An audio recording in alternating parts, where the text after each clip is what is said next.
Let's talk all about AI in business. It's hosted by Brent Muller.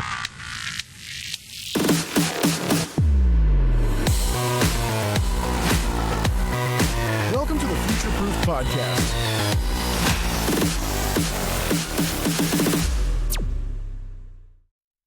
Hi, and welcome to the next episode of Future Proofed. Our guest today is Tom Letourneau. We love to talk to founders and CEOs and entrepreneurs across all kinds of industries and kind of the opportunities and challenges that you're seeing ahead. But let's start with, I started in the field as a gopher back around when I was 16 years old. Max, it was 10, yeah. So it was like 10 years ago, right? There was a maxillofacial prosthetic firm near my house. They needed somebody to clean up their lab. I came in after school, did it for 95 cents an hour. Yeah, big money. And after high school, I went into the service, and after four years plus in the service, I came out and I was kind of lost as to what to do. Well, and I got to say before I keep you going, but thank you for your service. I always tell all of our service members, absolutely. I was met with rotten tomatoes and cabbage and people throwing. It was an entirely. Matter of fact, the people who now I can't even imagine are serving in the Senate and the old dogs were some of the ones that were there throwing the tomatoes. So right. I came out, I was like most soldiers back then, kind of lost as to what to do. I tried being a drunk for a while. It didn't work out too well. Yep. I decided that instead of that, I would pick a different profession. I went back to what I was doing as a cleanup boy. I went in as a technician. And then I attended University of Minnesota School of Orthopedic Surgery, Orthotic and Prosthetic Center.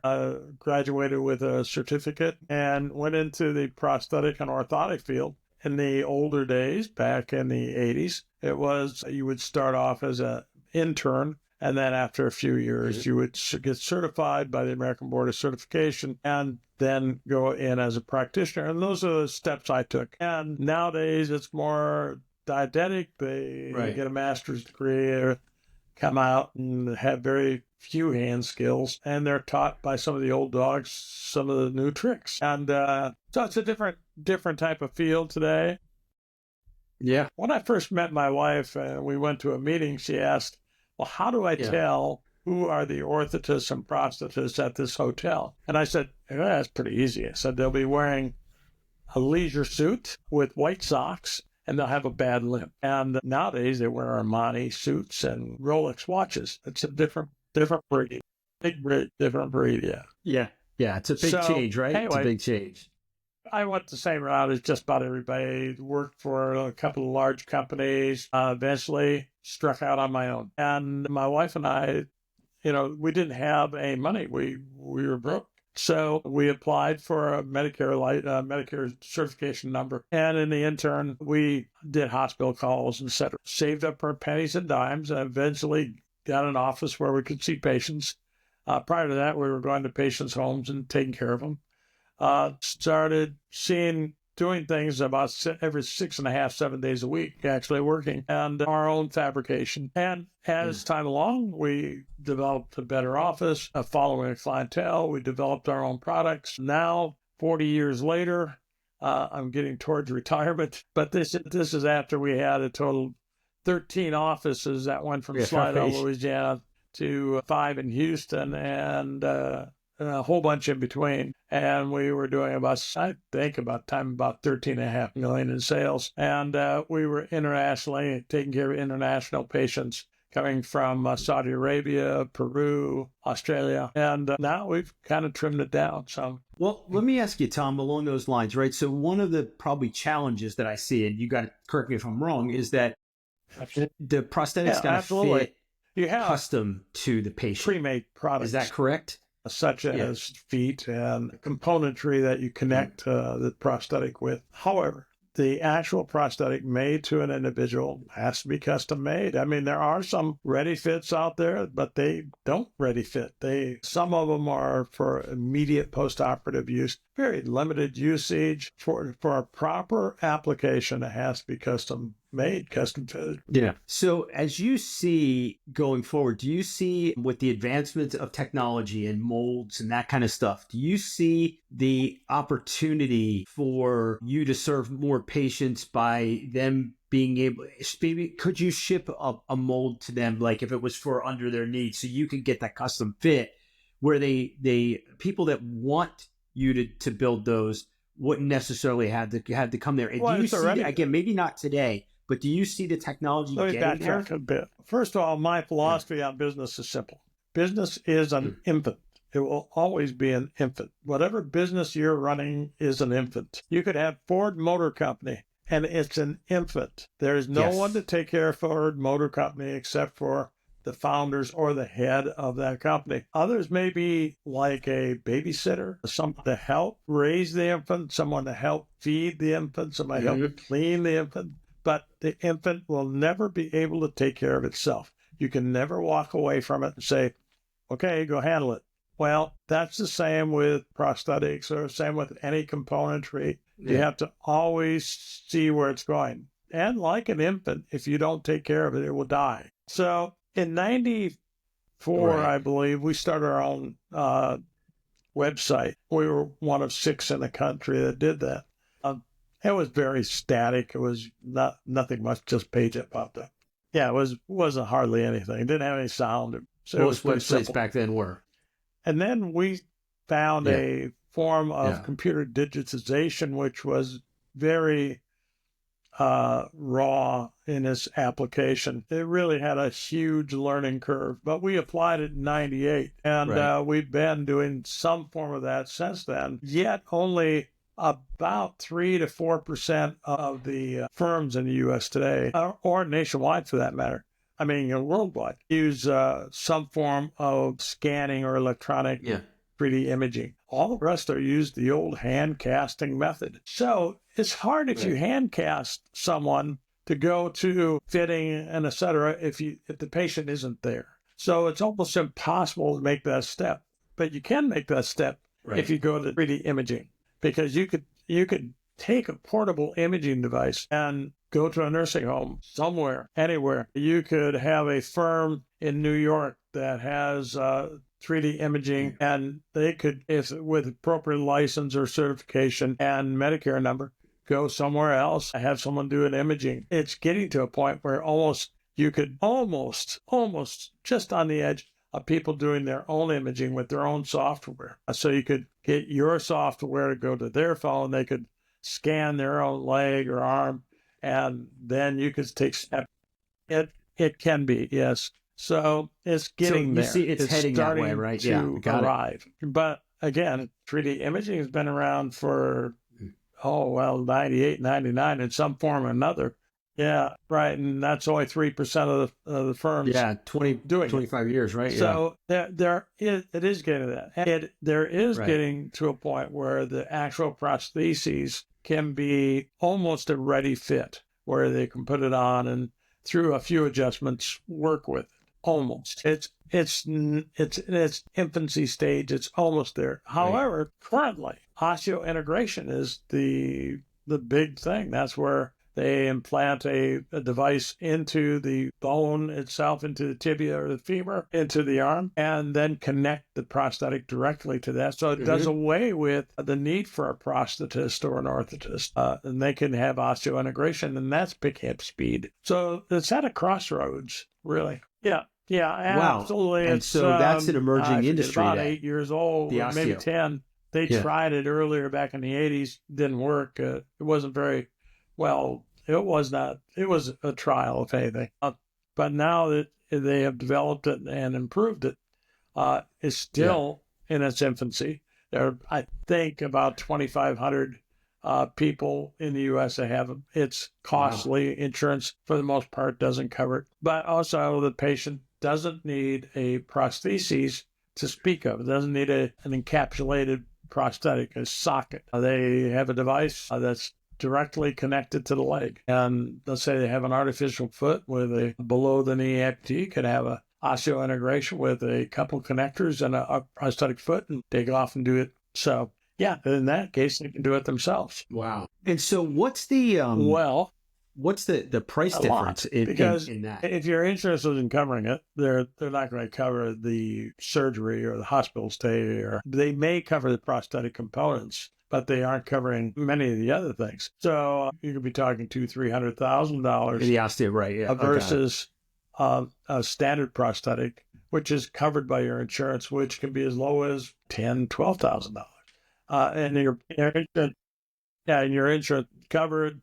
Normally, you're out of pocket. Yeah, that's a massive based on difference. your insurance, whatever that is. There's a massive difference. Also, many of the people cannot receive osteointegration because of their bone structure or their diseases or whatever the case may be. Right. Yeah. Okay, got it. Well, it's a multi-billion-dollar industry. How big is this industry in general? $1 billion a year.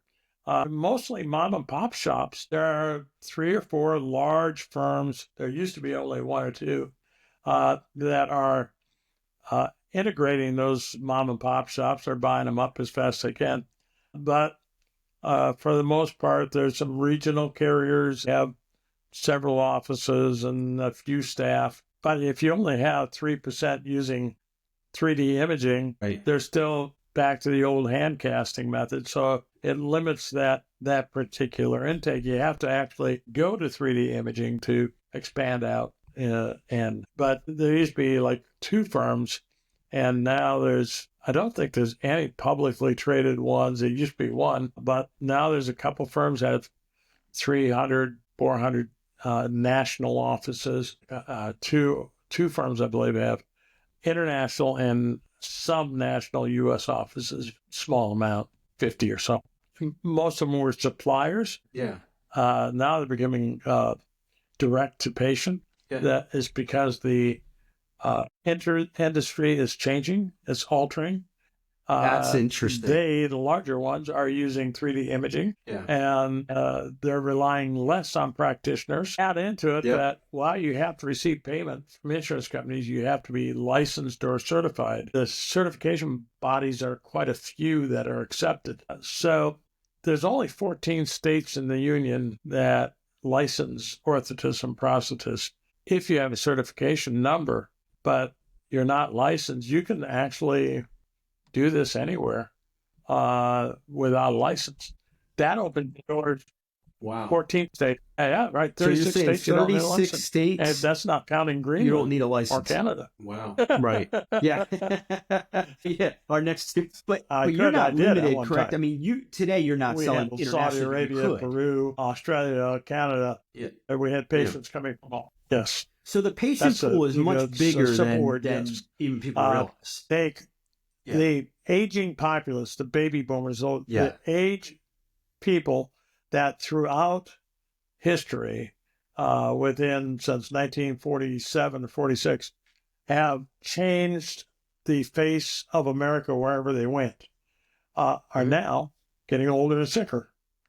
And everyone recognizes that. So the baby boomers that changed music, changed the auto industry, changed the designer fashion industry, and then changed politics, etc.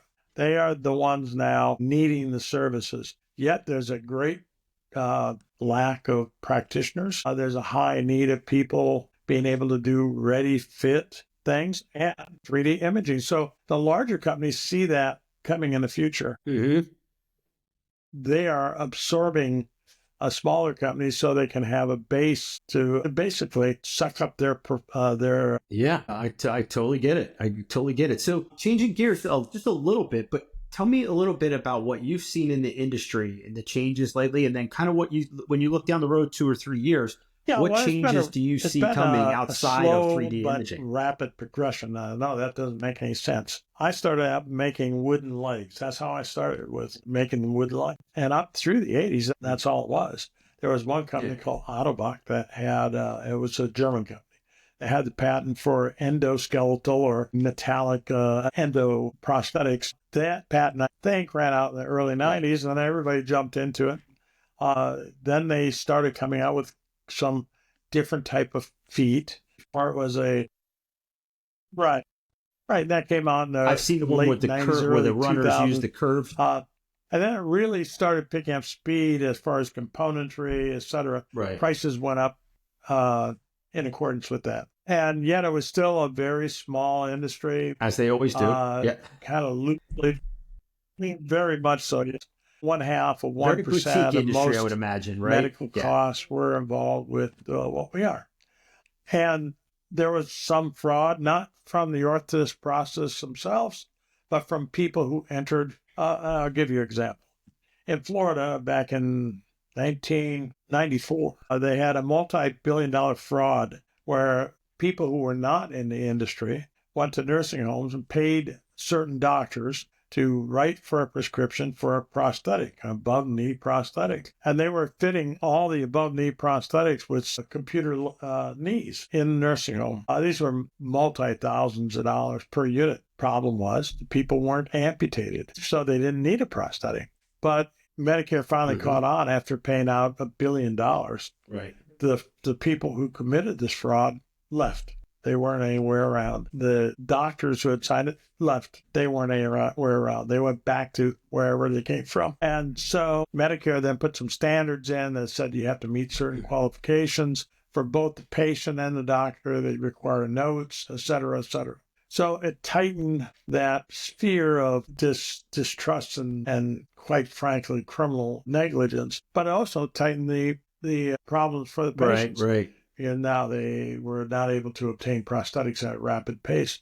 So in that case, the industry did change from old to new rapidly to accommodate the change within the payers, the insurance company.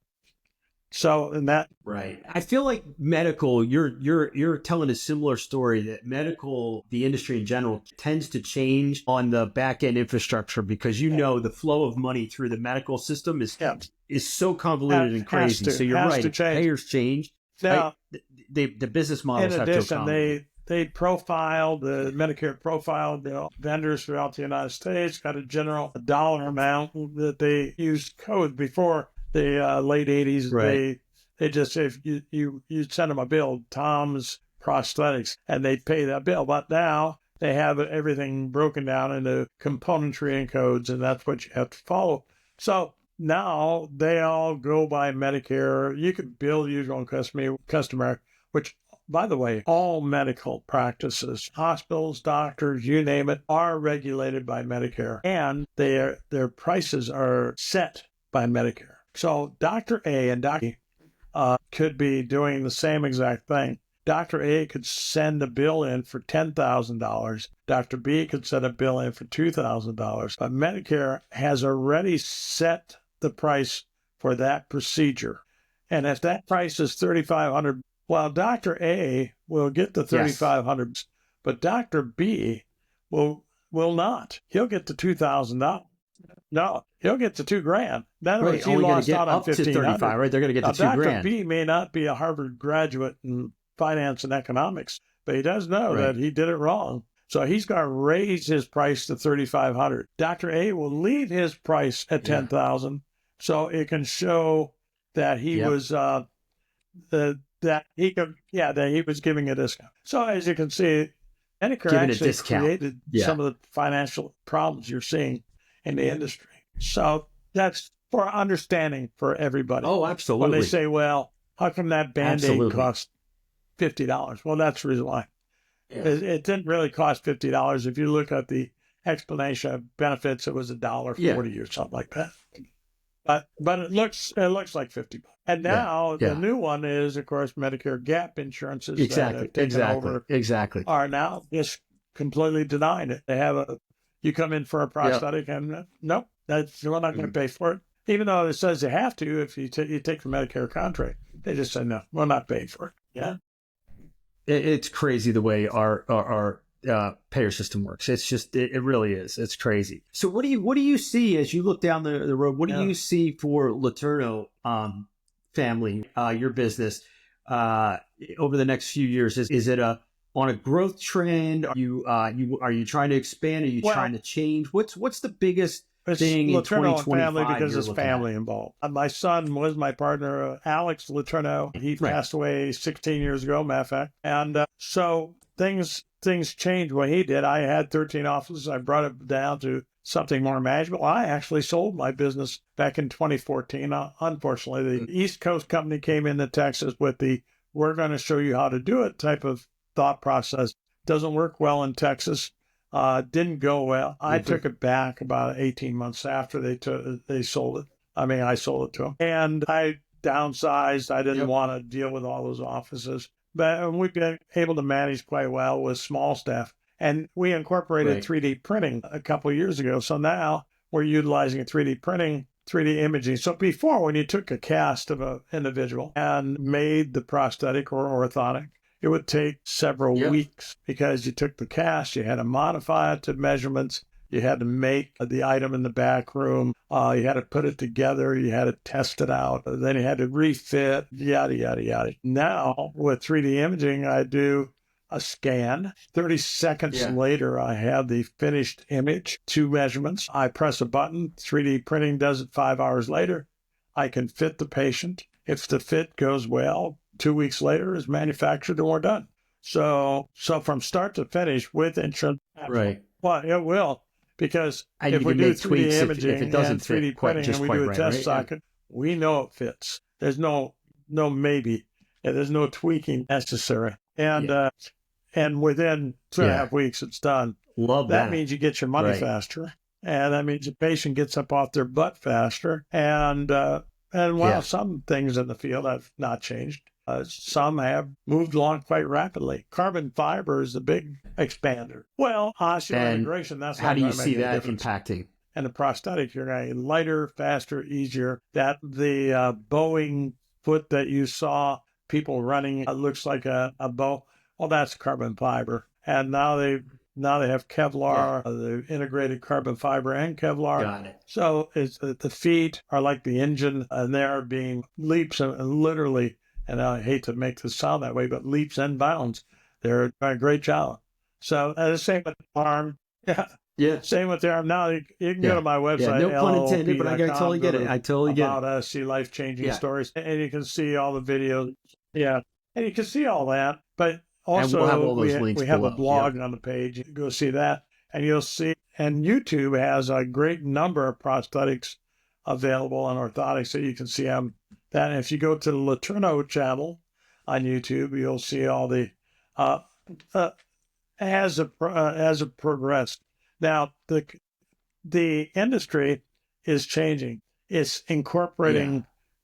Faster, quicker. They're taking one licensed prosthetist for where they used to have 10. They're taking one and then doing assistance to help with the 3D imaging and 3D printing. The vendors are starting to do roll-on prosthetics and fast delivery prosthetics, fully adjustable so the patient can self-adjust. So all that is changing. All this, and the prices are increasing. So prostheses that ran, the old wooden prostheses, would run maybe $2,500. Today, that same style, well, not that style, but this an amputee with the same type of amputation is now $45,000. So, big increase over the last 30 to 35 years. And that's why a lot of the larger companies, the companies that supply feet and actually our suppliers are getting into the patient management,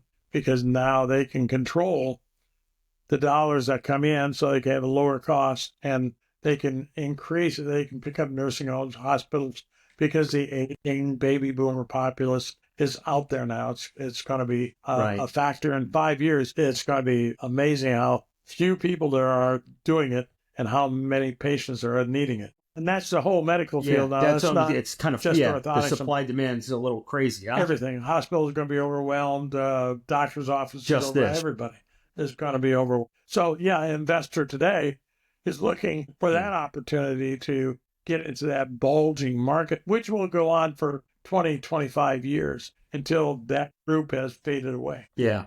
No, you're right. You're absolutely right. And so last 2 questions, always ask this. So Tom, are you doing, so you've hit a lot of new technological advances, right? 3D imaging, carbon fiber, right? 3D printing. Is there anything you're doing with Yeah, data, that's robotic coming into automation, play with or arms AI for the most that we part. haven't covered? Feet is still pretty tough to get into that, but in arm application, yes, they are coming in with Mhm. artificial intelligence. And that would be some of the other manufacturers and that type of item. The individual prosthetic firm, not so much, but yeah, AI is coming into play for arm prosthetics. Got it. I think. Interesting. So one last question that before I want to hear a little bit about the company, so we can get people in touch with you. But I always ask every founder or CEO that we interview, right?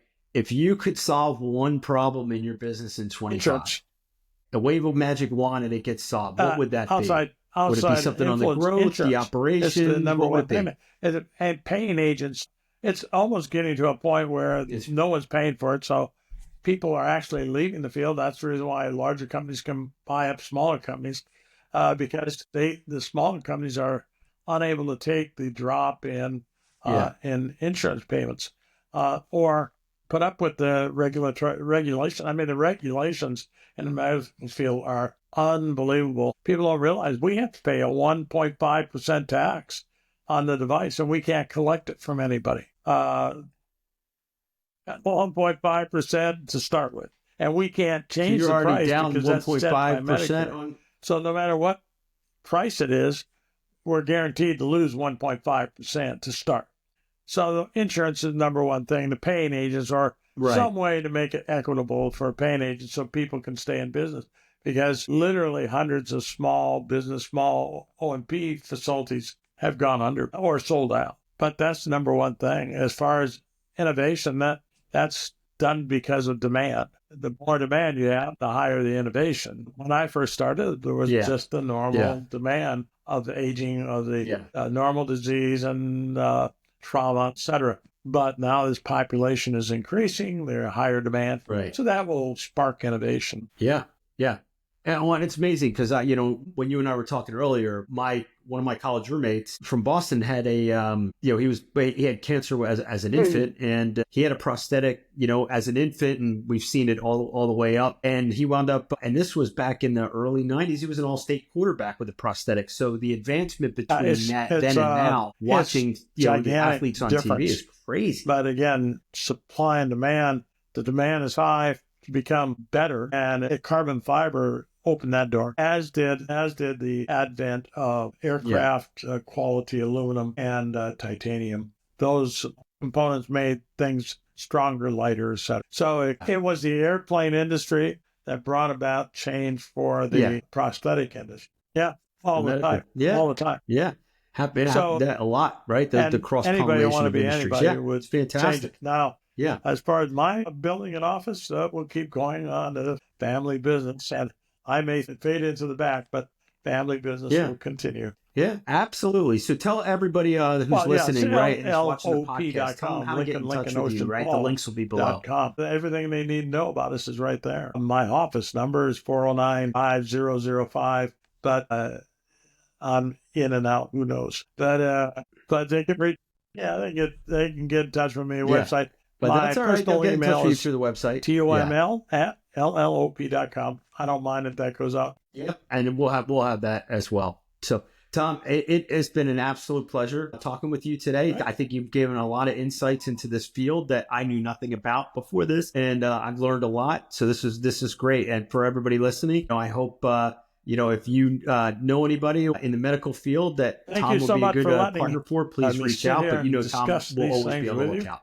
I appreciate it very much, and I appreciate the opportunity to put it out there as to what we do and why we do it. And there's about 4 colleges in the United States and why you do it. Programs for orthotic and prosthetic practitioners, each one not graduating a lot, less than 30 in their classes. So think about orthotic and prosthetic as a possibility for your own educational purposes. Absolutely. Thank you. Tom, thanks again. And we'll be talking to you soon. I've been an expert witness throughout the United States, and I've been doing that for about 25 years. So I shine my own shoes.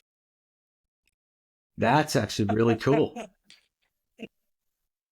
Yeah. Have a good one. Thank you so much for asking. Well, thanks again, Tom. If you're ready to embrace change and lead with innovation, be sure to subscribe and never miss an episode. Thanks for tuning in to the Future Proof Podcast.